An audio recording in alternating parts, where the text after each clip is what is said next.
రెండు తెలుగు రాష్ట్రాల్లో చాలా సీరియస్ అంశం అయిపోయింది. మీడియాకి కావచ్చు, నిజానికి రెండు తెలుగు ఇండస్ట్రీస్ కావచ్చు, రెండు తెలుగు ప్రభుత్వాలకు కావచ్చు. అల్లు అర్జున్ వివాదం. ఈ అల్లు అర్జున్ వివాదం పైన మీ టేక్ ఏంటి? తెలంగాణ ప్రభుత్వం యాక్షన్ పైన మీ టేక్ ఏంటి? అంటే యాక్చువల్‌గా నరసింహరావు గారు నేను దీని మీద స్పందించకూడదని అనుకున్నా. ఎందుకంటే అది పబ్లిక్ అంత ఉపయోగకరం కాదు. బట్ మీరు అడిగారు కాబట్టి ఖచ్చితంగా నేను స్పందిస్తాను. ఎందుకంటే అంత స్పందించాల్సిన అవసరం కూడా లేదనేది నా అభిప్రాయం దాని మీద. బట్ ఎనీవే మీరు పబ్లిక్ ఇంట్రెస్ట్ కూడా దీంట్లో ఇన్వాల్వ్ అయ్యింది కాబట్టి నేను స్పందిస్తా. ఇప్పుడు మీరు ఒక వ్యక్తి ఒక చోటకి వెళ్ళటానికి పర్మిషన్ లేదు. అక్కడ ఒక పెద్ద ప్రొసెషన్ జనాలు ఇప్పుడు ముబ్బడిగా వస్తారనుకున్నాం. ఇప్పుడు ముబ్బడిగా వస్తారని అనుకున్నప్పుడు రేవంత్ రెడ్డి అసెంబ్లీలో మాట్లాడిన విధానం మాట్లాడింది నేను విన్నా. ఇప్పుడు ఒక వ్యక్తికి పర్మిషన్ లేదు, లేకుండానే ఆ పర్టికులర్ ప్రదేశానికి వెళుతున్నారు అని పోలీసులకు ఇన్ఫర్మేషన్ ఉంది. What Revanth Reddy said in assembly, అసలు మేము ముందు రోజే సినిమా హాల్ వాళ్ళు అడిగిన దానికి పర్మిషన్ రిజెక్ట్ చేశాము. రిజెక్ట్ చేసిన పర్మిషన్ అయినప్పటికీ కూడా ఆయన తెల్లవారి ఆ సినిమా హాల్ విజిట్ చేయడానికి వచ్చాడు. రూఫ్ టాప్ ఓపెన్ చేసి అందరికి కూడా అభివాదం చేశాడు. చుట్టుపక్కల ఉన్నటువంటి 8-9 సినిమా హాళ్ల దగ్గర నుంచి వేల మంది జనం అక్కడికి వచ్చారు. అక్కడ దానికి ఉండేది ఒకటే అనేది ఆయన చెప్పినటువంటి వెర్షన్ అసెంబ్లీలో. ఫస్ట్ ఆఫ్ ఆల్ తెలంగాణ ఈ అంశంలో తెలంగాణ ప్రభుత్వం యొక్క ఇంటెలిజెన్స్ ఫెయిల్యూర్ నెంబర్ 1. నెంబర్ 2, ఆడెవడో మాట్లాడాడు, అసిస్టెంట్ కమిషనర్ ఎవడో ఒకడు కోట్ వేసుకుని వచ్చి మాట్లాడలేదు. సస్పెండ్ అయ్యాడా? ఎందుకు? ప్రభుత్వం సస్పెండ్ చేసింది ఆయన. మంచి పని చేసింది, వెరీ గుడ్. ఎందుకంటే because he has given a political speech. Telangana వాడు ఆంధ్ర వాడు అనేటువంటి మాట్లాడాడు. బికాస్ రేపొద్దున ఈ రాష్ట్రానికి నాలాంటి వాడు ముఖ్యమంత్రి అయితే గుర్తు పెట్టుకుని మరి వాడిని ఆంధ్రప్రదేశ్ ట్రాన్స్ఫర్ చేయించుకుంటా. మొహాటమే లేదు అందులో. కేంద్రాన్ని మాట్లాడైనా సరే వాడిని ఆంధ్రప్రదేశ్ చేయించుకుంటాను. ఒక ఐపీఎస్ ఆఫీసర్ గా you should not speak like that. ఎవరైనా కానీ నేను మాట్లాడొచ్చు, ఇంకోళ్ళు మాట్లాడొచ్చు, మీరు మాట్లాడొచ్చు. Governed by the civil servant rules and you should not speak. Telangana ఏంటి ఆంధ్ర అయింది. రేపొద్దు నువ్వు డిప్యుటేషన్ ఆంధ్ర వస్తే రావా? వెళ్ళవా? తమిళనాడు వెళ్ళవా? జీవితం అంతా తెలంగాణలో ఉంటావేంటి? ఆ ఈడియట్ ఏ సందర్భంలో కానీ దొరికాడు అంటే మాత్రం ఖచ్చితంగా మరత పెట్టేస్తాం, అందులో డౌటే లేదు. కరెక్ట్ కాదు అది. ఆంధ్ర వాడివి మాట్లాడుతూ ఆంధ్ర వాడైంది, తెలంగాణ వాడైందండి. తప్పు చేసినప్పుడు తప్పే, అంతే. అయితే ఈ విషయంలో నెంబర్ 1 ఇంటెలిజెన్స్ ఫెయిల్యూర్ నరసింహరావు గారు. నెంబర్ 2, అసలు పోలీసులు ఎంత తప్పు చేశారు అంటే, ఎవరైతే ఆ అబ్బాయి సినిమా హీరో వస్తున్నాడో అతన్ని మీరు ఇంటి దగ్గరే ప్రివెంట్ చేయాల్సింది. కరెక్ట్. మాలాంటి వాళ్ళని ధర్నా రాస్తారు, వెళ్తుంటే మీరేం చేస్తారు? హౌస్ అరెస్ట్ చేస్తారు కదా మమ్మల్ని. మా ఇంటి దగ్గరకు వచ్చి మీరు వెళ్ళటానికి లేదంటే పర్మిషన్ లేదని అంటారు కదా. ఈ ఇన్సిడెంట్ జరగకుండా ఇలాంటి క్రౌడ్ వస్తుంది, దీన్ని అన్మేనేజబుల్ అయిపోతుంది, ఇది మనం unable to control the entire mob అని మీరు ఫీల్ అయినప్పుడు ఫస్ట్ ఆఫ్ ఆల్ ప్రభుత్వం ఇంటెలిజెన్స్ ఫెయిల్ అయింది. నెంబర్ 2, ఈ సినిమా స్టార్ ఎవరైతే ఉన్నారో సినిమా హీరోని అక్కడికి వెళ్లకుండా ఆపటంలో పోలీసులు ఫెయిల్ అయ్యారు. నెంబర్ 3, అక్కడికి వెళ్లి ఆయన ప్రొసెషన్ చేసే అవకాశం ఇవ్వటం. నెంబర్ 3, హీరో అయితే ఎవరికి గొప్ప ఎత్తి లోపలేసి వెళ్ళిపోయా అని చెప్పాలి నువ్వు. సో ఈ ఇన్సిడెంట్ జరగడానికి ఎవరైతే ఆ సినిమా హీరో ఎవరైతే responsible, equally responsible, the police also equally responsible. So ఈ పర్టికులర్ కేసులో నేను ఆ సినిమా హీరోకి ఇచ్చేటువంటి అడ్వైజ్ ఏంటంటే, weather right are wrong, he committed A mistake. ఎందుకు అంటే పర్మిషన్ లేని చోటకి వెళ్ళి పర్మిషన్ లేని చోట ప్రొసెషన్ చేయటం, నువ్వేదో బయటకు వచ్చి ఇలా అనుకొని ఇలా చేశాను ఊపాను అంటే కుదరదు. మీరు సినిమా హీరోలుగా ప్రజల యొక్క ఈక్వల్ రెస్పాన్సిబిలిటీ సినిమా స్టార్స్ కూడా మీ మీద కూడా ఉంటుంది. మీరు ప్రజల యొక్క రూపాయి 10 రూపాయి ఇచ్చే ప్రజల డబ్బుతోటి 100,000 కోట్లు మీరు సంపాదించుకుంటున్నప్పుడు ప్రజల పట్ల బాధ్యత ఉండాలి అని రేవంత్ రెడ్డి ఏదైతే మాట్లాడారో దాన్ని 100% నేను ఎండార్స్ చేస్తా. రేవంత్ రెడ్డి మాట్లాడిన 100% ఎండార్స్ చేస్తా. ఎవరైతే ఈ అబ్బాయి సినిమా హీరో వచ్చి మళ్ళీ రేవంత్ రెడ్డికి ప్రెస్ మీట్ పెట్టడం, రేవంత్ రెడ్డి గారు అసెంబ్లీలో మాట్లాడిన తర్వాత మళ్ళీ ప్రెస్ మీట్ పెట్టడం, కురితో తలగోకోవటం. అల్టిమేట్ గా స్టేట్ ఈజ్ మైటీ, గుర్తుపెట్టుకోండి. అంతే కదా. ముఖ్యమంత్రి అనేవాడు మహారాజు. నువ్వు సినిమాల్లో పుష్ప 2 తగ్గేదేలే అనే సీన్ లేదు ఇక్కడ.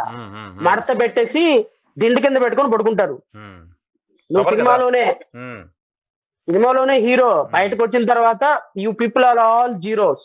బికాస్ ప్రజల పట్ల కన్సర్న్ లేని మీకు, ప్రజల ప్రాణాల పట్ల కన్సర్న్ లేని మీకు గట్టిగా ఒక ముఖ్యమంత్రి మీ సినిమాలు బ్యాన్ అంటే ఆయన దగ్గరికి వెళ్ళిపోయి సార్ అని మాట్లాడుకొని చేసుకోలేని మీకు, మీరు ఎంత పెద్ద సినిమా స్టార్లైనా హీరోలైనా అంతవరకే పరిమితం.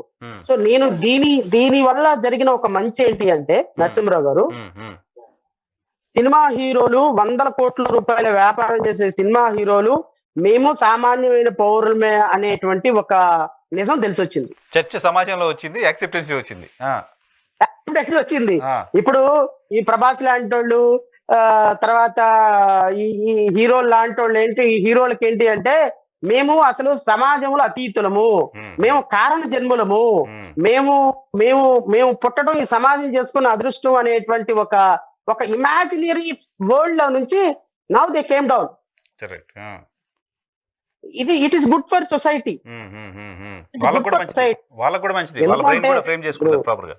సమాజం కోసం మాట్లాడే వాళ్ళు ఇప్పుడు పవన్ కళ్యాణ్ ఉన్నారు. పవన్ కళ్యాణ్ ఏమైనా పెద్ద ఐఏఎస్ ఆఫీసరు, ఎంబీబీఎస్ ఆఫీసరు, పెద్ద చదువులు చదివిన నేషనల్ ఫార్చ్యూన్ 500 కంపెనీలకు CEO చేసి వచ్చిన ఏం క్వాలిఫికేషన్ ఉంది పవన్ కళ్యాణ్ గారికి?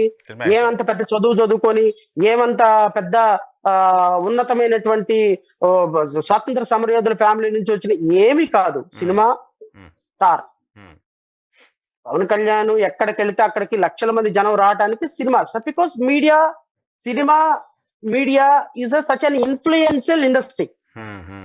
వాళ్ళు ఎలాంటి వ్యక్తులైనా వ్యక్తిగత జీవితంలో ఊరికి అలా వచ్చి అలా చెయ్యితే కొన్ని లక్షల మంది వచ్చేసేటువంటి దాన్ని ఈయన పొలిటికల్ గా మరల్చుకోవడంలో సక్సెస్ అయ్యారు. సో పవన్ కళ్యాణ్ గారు ఆయన ఎంత గొప్పవాడు, ఎంత ఇది ఏమి అవసరం లేదు. ప్రజలకి సినిమా స్టార్ కాబట్టి ఆయనకి ఆ స్టార్డమ్ ఉంటుంది. ఆ స్టార్డమ్ ని బ్యాలెన్స్డ్ గా వాడుకొని రాజకీయ నాయకులతో, ప్రభుత్వాలతో, కోర్టులతో చెలగాటాలు ఆడకుండా, ప్రజల జీవితాలతో చెలగాటాలు ఆడకుండా మంచి చెడ్డ చూసుకొని వెళితే భవిష్యత్తులో ఒక మంచి స్టార్లుగా 10 రూపాయలు సంపాదించుకొని మీరు ఇంకొక రిటైర్డ్ అయ్యేటప్పటికి ఇదిగో పవన్ కళ్యాణ్ లాగా వచ్చి ముఖ్యమంత్రి ఎమ్మెల్యేనో అయ్యే అవకాశాలు ఉంటాయి. కాదు సార్, టికెట్ల రేట్ల ధరలు పెంపు ఉండదు అంటూ తెలంగాణ సర్కారు నిర్ణయం తీసుకుంది. సో గతంలో ఆ నిర్ణయం ఆంధ్రప్రదేశ్లో వివాదాస్పదమైంది.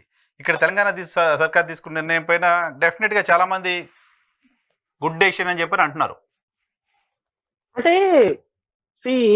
నరసింహరావు గారు, ఇప్పుడు మనం ఎవరైనా చనిపోయినారు అనుకో, అక్కడికి వెళ్ళాం, అక్కడికి వెళ్ళగానే ఆ డెడ్ బాడీ ముందు నుంచోగానే ఏదో చాలా మీకు జీవితంలో అత్యంత నచ్చినటువంటి జోకు గుర్తొచ్చింది. నవ్వగలరా? అక్కడ నవ్వలేరు కదా. Timing is very important. ప్రతిదానికి టైమింగ్ ఈజ్ వెరీ ఇంపార్టెంట్. మీరు రేవంత్ రెడ్డి గారి ఇంటెన్షన్ చూడండి. ఆయన ఈ ఇన్సిడెంట్ జరగడానికి కొద్ది రోజుల ముందే టికెట్ల పెంపుకు అనుమతించాడు, బెనిఫిట్ షోలకు అనుమతించారు. మీరు సినిమా వాళ్ళకి ఏ రాయితీలు కావాలో ఆ రాయితీలను ఇచ్చారు. Everything he has provided. Correct. And it shows that he is not intended to harm anything to the industry. Because his mind is very clear. There is no other intentions. But the incident which happened was changed his mind. Valid, very valid, very valid. బాగా చెప్పారు. Number 2, compare to Jaganmohan Reddy దగ్గరికి రండి. Pawan Kalyan cinema release కి ముందు చాలా సినిమాలు release అయినాయి, దాని తర్వాత చాలా సినిమాలు రిలీజ్ అయినాయి. But his intention is to see that Pawan Kalyan సినిమాకి మాత్రమే రేట్లు తగ్గించాలి. బికాస్ ఈ లాస్ పవన్ కళ్యాణ్ భరించాలి అనే మాలఫైడ్ ఇంటెన్షన్ ఉంది. That will not accept. Because you being a ruler, you should take a decision basing on a true incident, but not with a malafide intention. Pavan Kalyan కి అంత క్రేజ్, పవన్ కళ్యాణ్ కి మాలాంటి వాళ్ళు సపోర్ట్ ఎందుకు వచ్చింది? నువ్వు తగ్గించింది. ఇద్దరు ఒకటే యాక్ట్ చేశారు.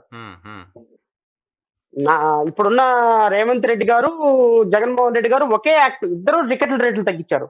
బట్ రేవంత్ రెడ్డి తగ్గించిన సినారియో వేరు, జగన్మోహన్ రెడ్డి తగ్గించినటువంటి సిచ్యువేషన్ వేరు. Timing is very important. Correct. అంటే your intentions also very important. Intention also. Jaganmohan రెడ్డికి ప్యూర్ ఇంటెన్షన్ లేదు, బట్ నవ్వులో మాత్రం స్వచ్ఛత ఉంటుంది, పనుల్లో స్వచ్ఛత ఉండదు. జగన్మోహన్ రెడ్డి నిజంగానే ప్రజలకి మంచి చేద్దాము, ప్రజలకు రూపాయి తగ్గిద్దాము, ప్రజలు ఎంటర్టైన్మెంట్ కోరుకునే వాళ్ళకి ఇది అవసరం అనే ఆలోచన లేదు. పవన్ కళ్యాణ్ అనేటువంటి వ్యక్తిని డీగ్రేడ్ చేయాలి, ఆ సినిమాని డబ్బులు తగ్గించేసి సినిమాని దెబ్బ కొట్టాలి, అమరావతిని నాశనం చేసి చంద్రబాబు నాయుడికి దెబ్బ కొట్టాలి, పవన్ కళ్యాణ్ సినిమాకి రేట్లు తగ్గించి పవన్ కళ్యాణ్కి దెబ్బ కొట్టాలి, ఫైనాన్షియల్ రిసోర్సెస్ ని ఎక్కడైతే కొడితే వాళ్ళు మూల పడిపోతారు అనేటువంటి ఒక ఇంటెన్షన్ తోటి జగన్మోహన్ రెడ్డి అడిదిరిపిడి నెత్తిని చేపట్టుకున్నాడు. ఇది మీ ఇప్పుడు ఈ అంశాలని మీకు నాకు ఉపయోగపడతాయి అని చెప్పడంలా, వైఎస్ఆర్ కాంగ్రెస్ పార్టీ వాళ్ళు ఎవరైనా ఈ వీడియో చూస్తారేమో, వాళ్ళకి ఎక్కువ ఉపయోగపడతాయి, వాళ్ళకి ఏమైనా ఉపయోగపడుతుందేమో అని ఒక చిరు ప్రయత్నం నాది. ఎందుకంటే మనం వైఎస్ఆర్ కాంగ్రెస్ పార్టీ వాళ్ళతో మాట్లాడేవాళ్ళం కాదు, చెప్పేవాళ్ళం కాదు. మీ దగ్గరికి చాలా మంది వైఎస్ఆర్ కాంగ్రెస్ పార్టీ వాళ్ళు వస్తా ఉంటారు ఇంటర్వ్యూలు చేసుకోవడానికి. వాళ్ళు ఎవరైనా ఇలాంటిది విని, ఆహా మా బాస్ ఇలా చేశాడా, ఓకే మా బాస్ ఈ సందర్భంలో చేశాడని శ్రవణ్ కుమార్ అంటున్నాడా, చాలా వ్యాలిడ్ పాయింట్ చెప్పారు. రేవంత్ రెడ్డి ఇంటెన్షన్ నిజానికి అదే సినిమాకి పెంచుకోవడానికి అనుమతి ఇచ్చి ఇలా జరిగింది కాబట్టి ఇంక ఇట్లా ఇవ్వను అని డెసిషన్ తీసుకున్నారు ఆయన. డెఫినెట్ గా that is very good valid point. కాబట్టి వైఎస్ఆర్ కాంగ్రెస్ పార్టీ వాళ్ళు ఎవరైనా వచ్చినప్పుడు చెప్పండి, శ్రవణ్ కుమార్ గారి వీడియో ఒకసారి చూడండి అయ్యా, 2027కి 2028కైనా 2028కైనా మీకు పనికి వస్తుంది. ఎందుకంటే ఊరికే ఎవరి డబ్బా వాళ్ళు కొట్టుకోవటం కాదు, నిజం మాట్లాడేవాడు యథార్థవాది, లోక విరోధి. అందుకని శ్రవణ్ కుమార్ అందరికి విరోధి. శ్రవణ్ కుమార్ అందుకే అందరికి విరోధి. శ్రవణ్ కుమార్ ని వైఎస్ఆర్ కాంగ్రెస్ పార్టీ వాళ్ళు, తెలుగుదేశం పార్టీ వాళ్ళు ఎవరు ఓన్ చేసుకోరు. ప్రజలకు చుట్టాలుగా ఉందాం సార్, మిగతా వాళ్ళకి ఎవరు విరోధులైనా పర్లేదు. అంతే కదా, అల్టిమేట్ గా ప్రజలు మనల్ని అర్థం చేసుకోవాల్సింది ప్రజలు. అరే శ్రవణ్ కుమార్ మాట్లాడేది మన కోసమే కదా అని అనుకోవాల్సింది ప్రజలు. ఇంకో 10 సంవత్సరాలు 20 సంవత్సరాలు మాట్లాడగలిగినంత వరకు మాట్లాడదాము, మాట్లాడలేనప్పుడు మన పని మనం చేసుకుందాం. ఎవరు మనల్ని మాట్లాడమని ఎవరిని అడిగారు ఏంటి? పబ్లిక్ ఎవరు అడగలేదు.